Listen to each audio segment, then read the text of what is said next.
Women choose men based on multiple factors, and these factors being your facial attractiveness, your height, your race, because trust me, women are very picky when it comes to dating other races, and your finances, or basically how much money you make.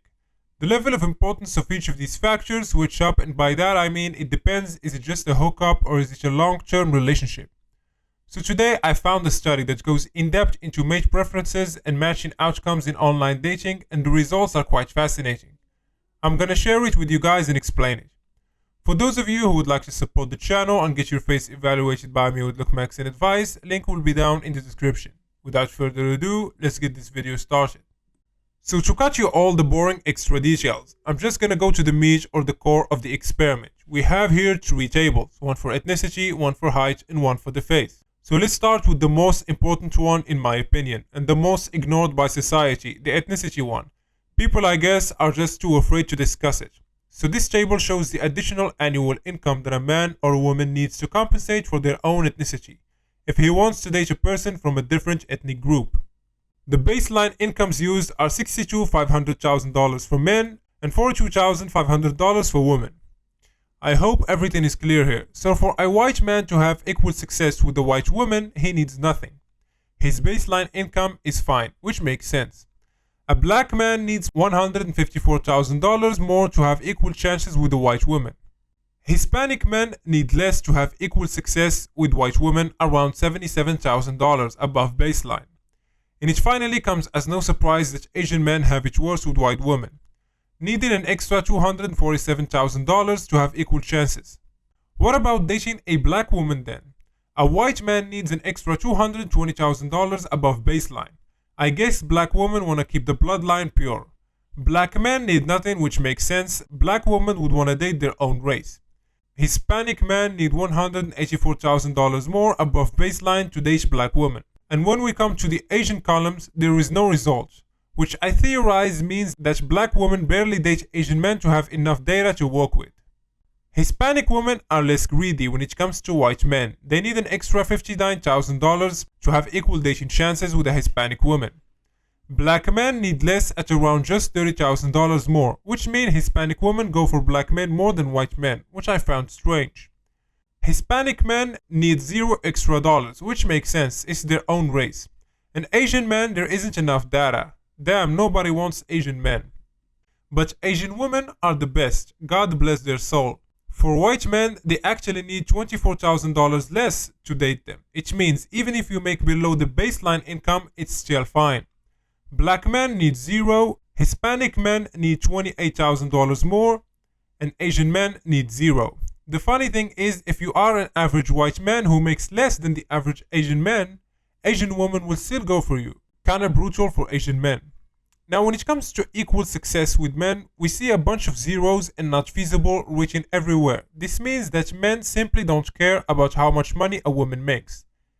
Even if she is from a different ethnicity, it makes no difference. And I agree with that. The majority of us men, we don't care about how much a woman makes when considering a relationship. So this sums up the ethnicity table. Asian men have it worse here. Let's move on to the other one. We have here the second table, and it's about height. Same rule applies to this table as well. It shows the additional annual income that men and women need to be as successful as a 6-foot tall man or as successful as a 5-foot or 5'1" woman. The baseline incomes are the same as the first table. For men, it's $62,500 and women $42,500.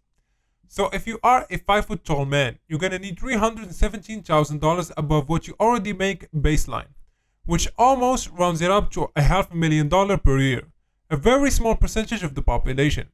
If you are a 5'2" man, you're gonna need $269,000 above baseline. As a 5'4" man, you're gonna need $221,000 above the baseline. As a 5'6" man, you're gonna need $175,000 above baseline. As a 5'8" man, which is around the average height for most men, you're gonna need $138,000 above baseline, which is brutal to be honest. Even 5'10" men need $24,000 above baseline. But once you reach the magical number 6 foot, you actually need less money than the baseline, $8,000 less. And it keeps going down the taller you get. In fact, you reach a point around 6'6" tall, you no longer need a baseline anymore. You can be broke and it won't matter. I guess your high genetics pay for the rest. As for women from 5 foot to 5 foot 4, they basically need nothing, so shorter women are more preferable. But what's weird is that 5 foot 6 women need $16,000 more to be as successful as a 5 foot tall woman. I don't think that's realistic. It sounds illogical. The final table talks about the face. How much money will you need to be just as desirable with women as the top 10% looking men? So from the bottom first decile to the fifth decile of looks in men, they're gonna need above $150,000. The sixth decile needs $128,000. The seventh decile needs $86,000 extra. The eighth decile needs $37,000, and the ninth decile only needs $25,000. And the 10th decile or top 10% need $0 extra above baseline. As for women, they always have it easy. They need nothing. So what we can conclude from this study is that if you are a 5'6" average looking Asian male, you're gonna need $5 billion to have equal opportunities. And this study puts you in this order. Race beats height, height beats face when it comes to costs. But in our modern day and age, when it comes to hookups and short relationships, it comes like this, in my opinion. But in our modern day and age, when it comes to hookups and short relationships, it comes like this. Face is almost equals height, because you can't take one out of the others. They work in conjunction. And then race. Why did I put race last? Because if you are, let's say, 6'1", Chad looking black man, you're still gonna have high short-term dating success. But if you are average looking face-wise with average height, then race takes the center stage again. So you gotta always take a look at the face and height first. This was an interesting read. I hope I didn't bore you guys. I thought this was an interesting topic to make a video about. That's it for today's video. I hope you guys enjoyed it. A like and subscribe would be highly appreciated. And like usual, catch you guys in the next one.